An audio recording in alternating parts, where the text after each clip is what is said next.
Welcome back dans Fast and Gorgeous. Je suis très heureuse de vous retrouver dans cet épisode 27 pour faire un review en fait de tout ce qui s'est passé cet été depuis le Grand Prix de Spa, le Grand Prix de Hongrie et pendant tout le summer break dans la Formule 1. J'espère que vous avez passé un très bel été. Moi, je reviens de vacances et je suis reposée et très en forme pour reprendre cette saison de Formule 1.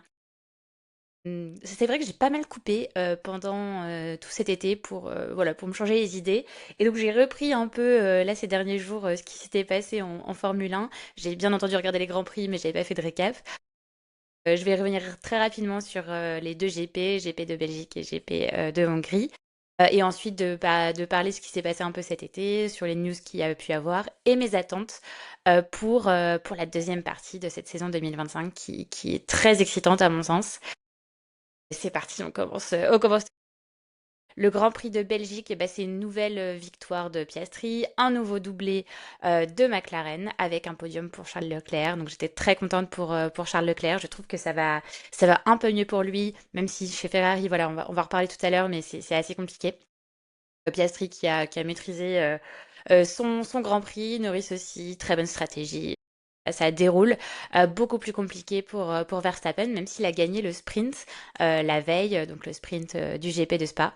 Non, c'était un GP qui était assez intéressant à regarder et surtout c'était assez important du côté de Red Bull, puisque Laurent Mekies, qui a repris la tête de l'écurie de Red Bull, faisait son premier week-end en tant qu'à la tête de Red Bull.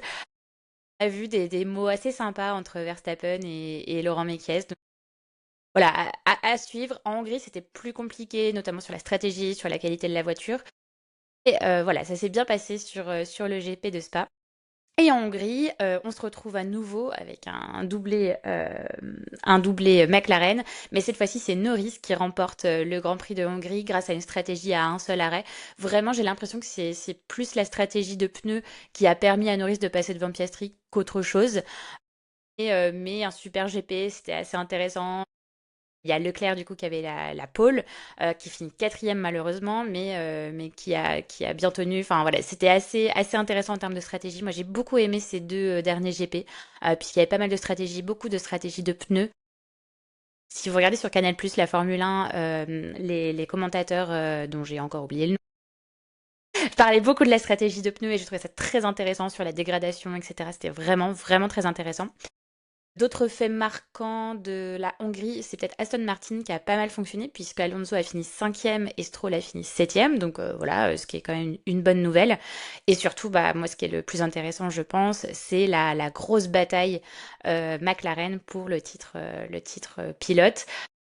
Donc Norris et Piastri qui ont 9 points d'écart maintenant. Donc, ça va être vraiment, je pense, la grosse, grosse, grosse bagarre. Je pense que Verstappen est vraiment hors course, même s'il reste excellent, hein, mais je pense que ça ne suit pas.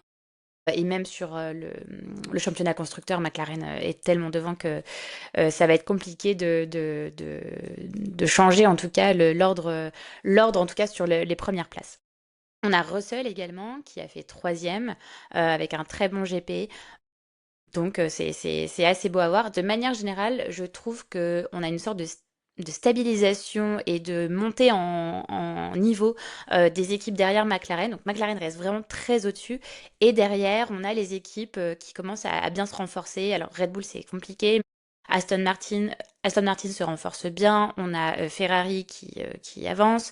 On a Mercedes surtout. Moi, j'aimerais bien voir des bons résultats de Mercedes. J'attendais des meilleurs résultats en vrai de la part de Russell et d'Antonelli sur cette première partie de saison.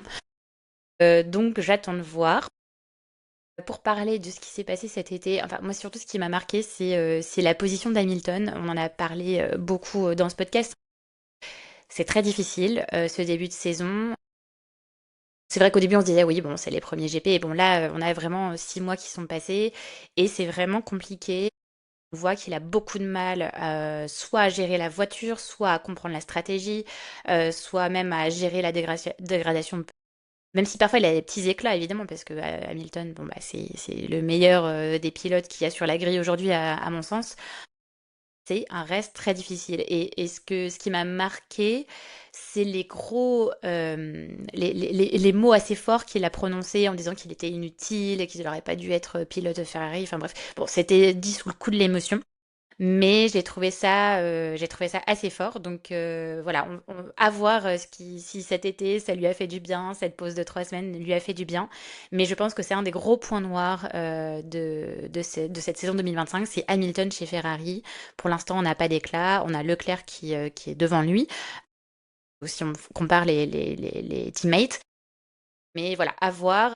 On a aussi Vasseur là qui récemment s'est exprimé en disant que un peu surestimé ou sous-estimé les efforts nécessaires pour Hamilton pour s'adapter à Ferrari après tant d'années chez Mercedes.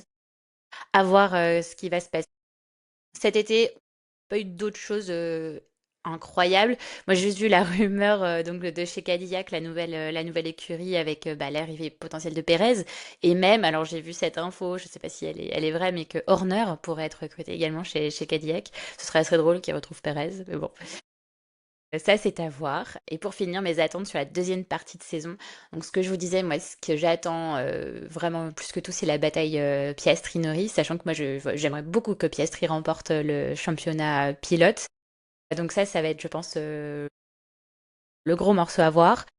J'attends également de voir ce qui va se passer pour Hamilton. Est-ce qu'il va se reprendre en main? Est-ce qu'il va y avoir des changements?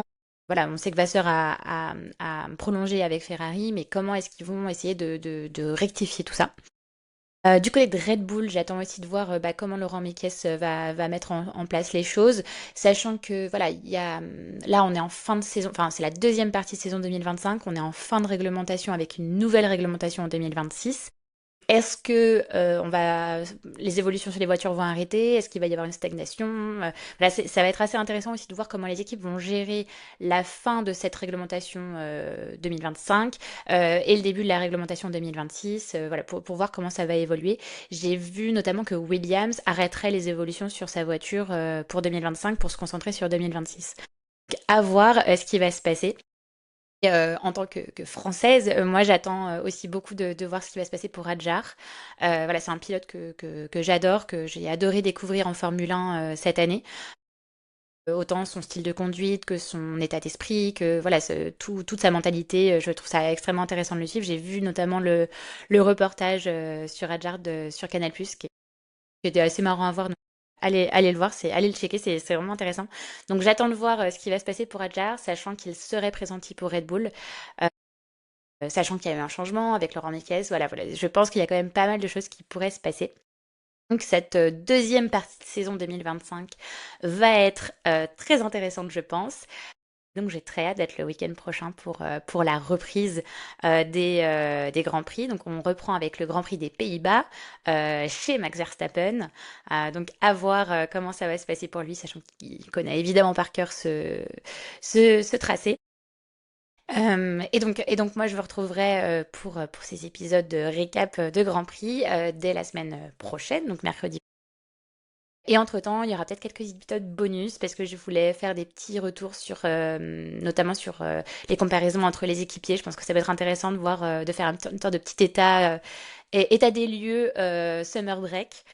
Donc voilà, j'espère que cet épisode récap vous rend avec plaisir tous vos commentaires, toutes vos réflexions aussi sur ce que vous pensez de cette première partie de saison 2025. N'hésitez pas à m'écrire sur Instagram et un commentaire sur Spotify, sur Instagram.